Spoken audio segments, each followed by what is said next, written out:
start with this side of the room. Anyone? Public safety. Sir? We got one, Adrian. You keep yours. There you go. Oh, sorry. Good evening, Mr. Mayor. Thank you very much for your wonderful example of bringing government to the people. We really do appreciate that. Thank you. There is an area in part of this district, very close, Liberty Avenue and 80th Subway Street Station. You must have read of all the attacks, especially on Bangladeshi immigrants. There's been very brutal, and it's been happening day after day. I must compliment the police officers of the 102 precinct, to see Officer Costello there, and 106th, Officer Nalan, and the Commander Barare. They have been doing a tremendous job. The problem, Mr. Mayor, is that, as just a reminder, I wanted to ask you to keep the focus on that area. There are many vehicles right now. There's a heavy police presence. There has been a good downsurge in crime, which is commendable, and it's part of your administration. We thank you for that. And we want to ensure that that presence is permanent.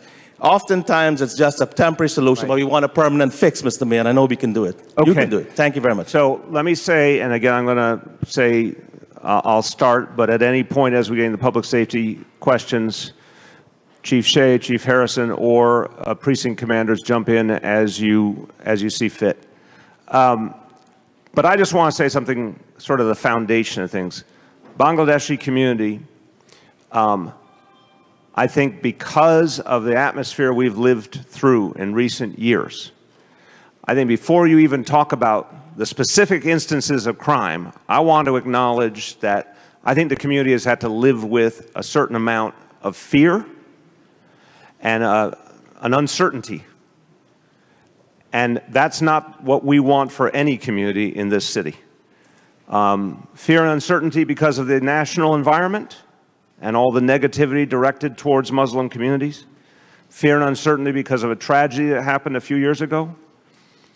So when you say, am I aware of it? Yes, I am. And I have had a real conversation with the leaders of the PD in this community about making sure that, yes, this is an ongoing effort.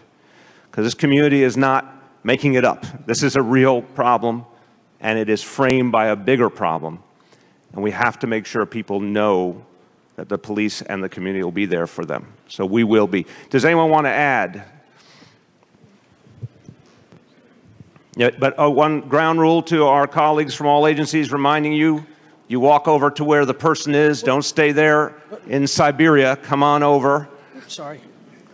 Hi, how are you? I'm Captain John Costello. I'm the over here. Newly appointed. Come on, you can do it. Of the 106. Good to see you again. We have met. Actually, very good to see you. See, he's making up for it. Now he's working the whole room. Okay. Just so you know, we met, my first day was last Monday. Yes. And you were holding an emergency meeting. Yes. And they approached me with the urgency when I went to their meeting. And I immediately heard there was a Bangladeshi male who was assaulted that previous Friday. But the one that you brought to my attention, absolutely. They brought to my attention that the previous Friday on the 1st, a 40-year-old male was getting on a train, and he was assaulted, accosted by 5 individuals. I felt the urgency with them, and as I told you, I expect every officer to have empathy. You have to feel what somebody's feeling. Mm-hmm. So I saw in him the urgency. I immediately put a fixed post. I immediately had cameras installed, light tower. I'm actually doing a walkthrough with DOT tomorrow to put lighting in that corridor. It's very poorly lit. And I gave you my pledge. I'll do everything I can to ensure that you feel safe, because everybody deserves to feel safe in their community. Amen. You started the job last Monday? Last Monday, sir. That's very good if you're only starting a job last Monday. Good job. Good job.